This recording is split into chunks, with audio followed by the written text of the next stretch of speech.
Here. And Councilmember Mayor Lee Abrams is absent this evening. Thank you. Approval of the agenda. It's been moved by Cardinal and seconded by Juniman. Approval of the agenda. Is there any discussion?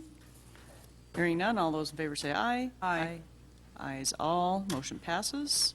There's no unfinished business, so that brings us to new business. It looks like we're doing 2 budget presentations tonight, and I know our city manager, Melinda Coleman, is going to do the introductions for both of those. So first, we are going to have the Environmental and Economic Development Department. Thank you, Mayor, members of the City Council. This evening, you're going to hear from Interim Director Nick Carver about the 2016 budget. And in that budget, you'll notice that in terms of staffing, we're down a couple staff people from where we've been in the past. And I wanted to address that just a little bit. We had early retirement last year, Mr. Ekstrand, and then we had 2 administrative positions. Those have been replaced, but at a lower rate than what we had been paying the other positions. And then myself, I was part of that budget last year as well. So that adds up to a reduction in staff. We are a little bit concerned about our staffing levels from just the vantage point of, I know that you are really interested in code enforcement and how important that is to the council. And I also know that we're interested in housing reinvestment programs as well as the continuation of our green building and sustainability initiatives. So, and how we tie those to our strategic objectives. But one of the things that I just wanted you to be aware of is that I'm trying to just monitor the department for at least next year to watch the development patterns, because our development proposals and projects have gone down. And we're trying to see if we can shift some of that time more into our green projects and also code enforcement and some other things. So we're kind of monitoring that. Instead of jumping in and hiring people to do housing, we're trying to see if we can do more with interns and our existing staff and asking our staff to do a little bit more. We're not sure that that's a pattern that's going to continue, but I just wanted you to be aware of that. Thank you. So with that, I'd ask Nick to give his presentation. Mr. Carver. Sure. Thank you, Madam Mayor, members of the City Council. Thank you for the opportunity to represent my department in this way. It's truly an honor.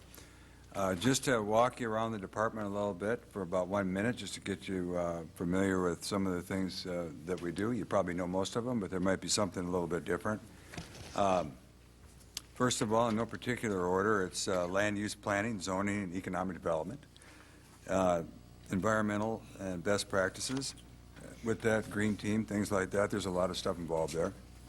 And right now we have the Partners in Energy program going on. We have an intern being paid for by Xcel Energy that's come in part-time to kick that off and get that thing started for this year into next year.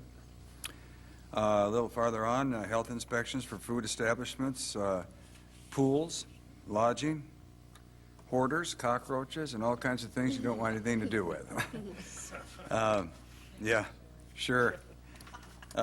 Organized collection, recycling, organics, and code enforcement, building inspection, plan review, plumbing inspection, mechanical inspections, energy, special inspections, and green building. And in the front of the house, then, we have a support staff that handles all the permit processing and applications, issues the permits, issues contractor licensing, truth in housing, does all the packets, and much, much more. In EEDD, we all consider ourselves environmentalists and also are all pro-economic development. And each project that we look at, we view it from that point of view. Our mission statement is in your packet. It's pretty clear. Most of what we're doing in the mission statement, I'm just going to start at the beginning and go straight to the end. First and foremost, it's always protect life, safety, and health, and quality of life. And down at the bottom then, while conserving natural resources. Org chart has changed and may change again at some point in time, but this is the way it is today and going into 2016. Not a lot of big changes, but everything has been reorganized a little bit.